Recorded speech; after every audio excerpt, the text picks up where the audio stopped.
Today is a momentous occasion in aviation for the Eastern Caribbean. It is an honor to celebrate and commemorate this new partnership with the government and people of St. Kitts and Nevis. I especially thank the Prime Minister, the Honorable Dr. Drew, for his vision and resolve in pushing forward to find solutions for reliable, more efficient regional travel. Working with the government through Minister Henderson and the St. Kitts Tourism. And I must pause at this stage to recognize the efforts of the CEO, Mr. Tommy Thompson, who has kept the fire burning under me, insisting that St. Kitts must be added to our route map. Today, we're here delivering on that promise of new services to and from this Twin Island Federation. In like form, InterCaribbean recognizes the Honorable Prime Minister Mia Mottley of Barbados and the Barbados Tourism for making it possible to make our contribution to airlift in the region by being the host country from which we have launched our Eastern Caribbean operations back in 2020. Though not new to the OECS and these lesser entities, we see our launch and growth here in St. Kitts and Nevis today, and by extension the Eastern Caribbean, as somewhat of a homecoming. Indeed, we are truly a homegrown regional operation. Ours is a refined, renewed, and collaborative expansion to help fill the existing gaps of interconnectivity in the region. Our goal is to provide safe, reliable, reasonable, and comfortable travel options for customers while actively expanding our fleet and flight schedules to even more service. The start of this new service, St. Kitts and Nevis, will ensure more point-to-point flights rather than shared flights, effectively doubling the capacity to the islands. We intend to replicate similar services to other islands in the sub-region in the coming weeks and months. What does this mean for travel between the islands? It means more options for direct travel. It means that the next summer, a fun music festival or carnival is not so out of reach anymore. More West Indians can travel with ease and gain greater access to enjoy together what our Caribbean has to offer. As a company, we've had to go back to the drawing board several times, and we, of course, were not spared from the onslaught of COVID-19. However, in the middle of despair, we also found great opportunity. Like in all of the great stories of triumph ever told, our fervor and vigor have never waned. Throughout the challenges, we have continued to press ahead. Our mission and vision remain steadfast. The vision has served as the catalyst and the rudder which have secured and guided InterCaribbean's journey to being the largest privately owned airline in the Caribbean today. Our journey started off with one small plane trying to improve connectivity to the Dominican Republic. At the time, it was a personal mission to pursue love, and I needed to get there. Our mission and vision has always been rooted in realizing better connectivity. But now it has grown larger than my personal needs. We're here to serve as a major partner in the movement of all people in the region and for all the reasons they need to travel.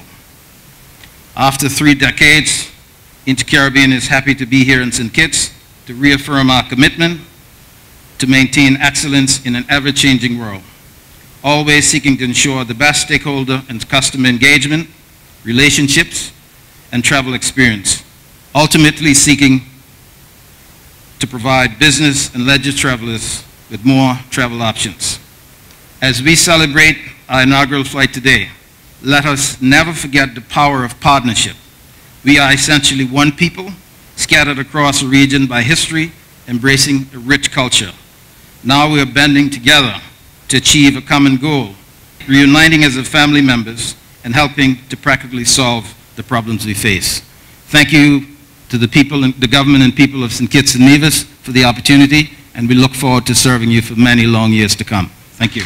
As the Minister of Tourism, the end goal of our airlift strategy has always been growth.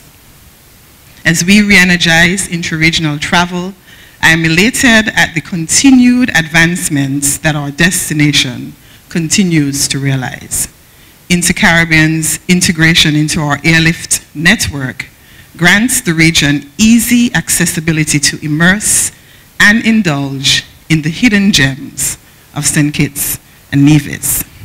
Notably, our events such as the Caribbean Premier League, that's CPL, the St. Kitts Music Festival, Nevis's Culturama, and our St. Kitts and Nevis National Carnival have gained momentum.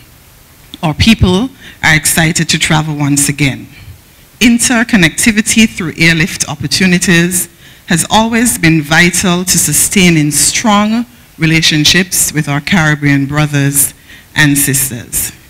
It is a great honor to have with us today the Chairman and CEO of InterCaribbean, Mr. Lyndon Gardner and Mr. Trevor Sadler. Welcome to St. Kitts.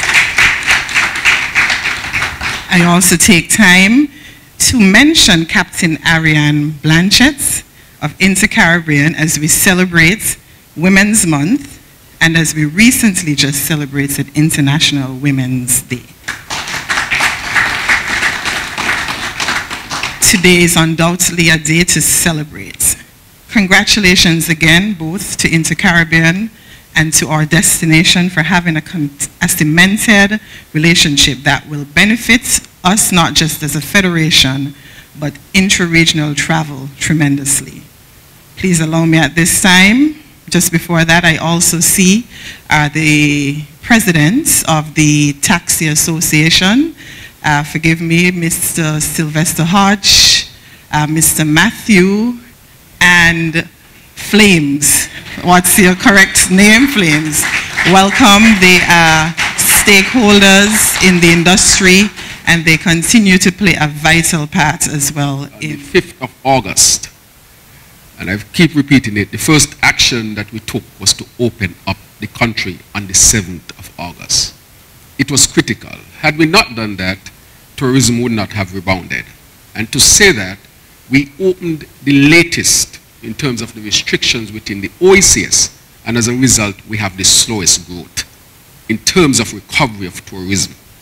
And so that decision had to be critical.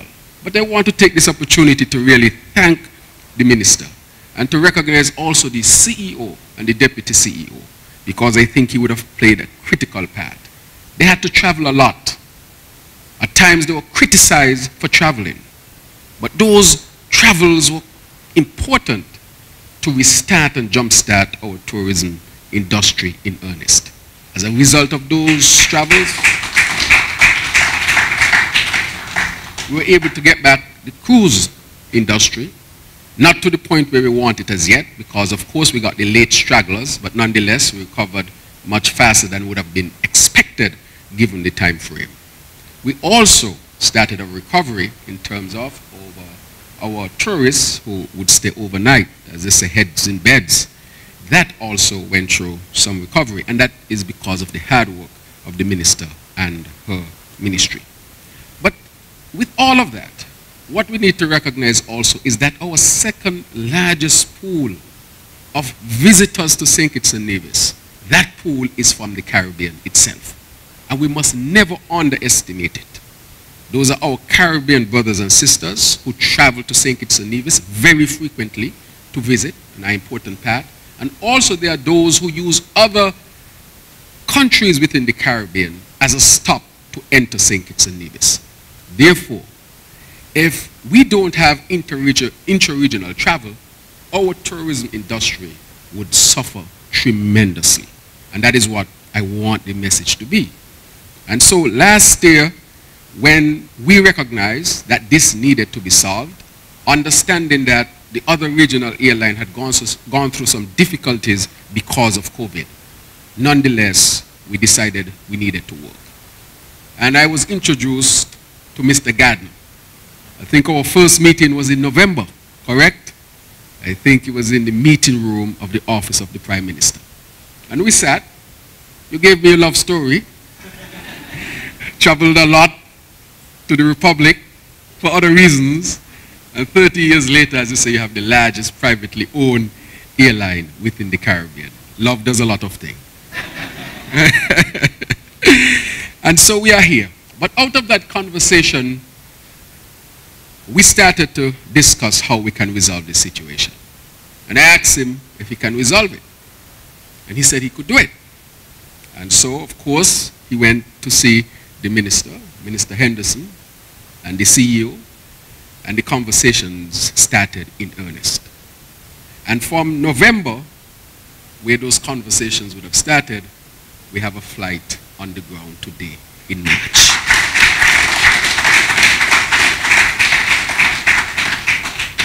And for me, that says a lot. It says that where there is a vision and where there is effort, much can be achieved. And bringing InterCaribbean into St. Kitts and Nevis would boost our economy.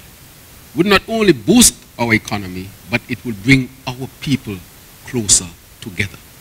And as you know, I've been championing the efforts to bring about more intra-regional travel. When I went to Bahamas recently, and I had the opportunity to speak as the Prime Minister of St. Kitts and Nevis to CARICOM, the heads of government meeting, part of my speech, maybe a third of the speech, dealt with intra-regional travel. And I said in that speech, you need to do like St. Kitts and Nevis and get the issue resolved.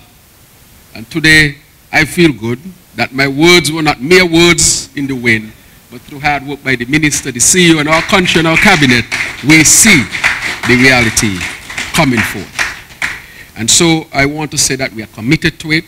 We are willing to work with our OECS partners. We have had meetings dealing specifically with intra-regional travel.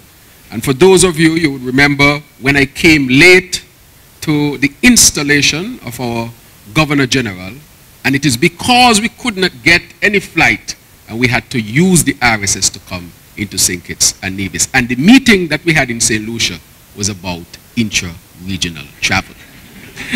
And so it seems like everything had been lining up, and today is a culmination, and we have brought to fruition that grand vision and dream where many persons are involved, from the government to non-governmental, to InterCaribbean, and the CEO.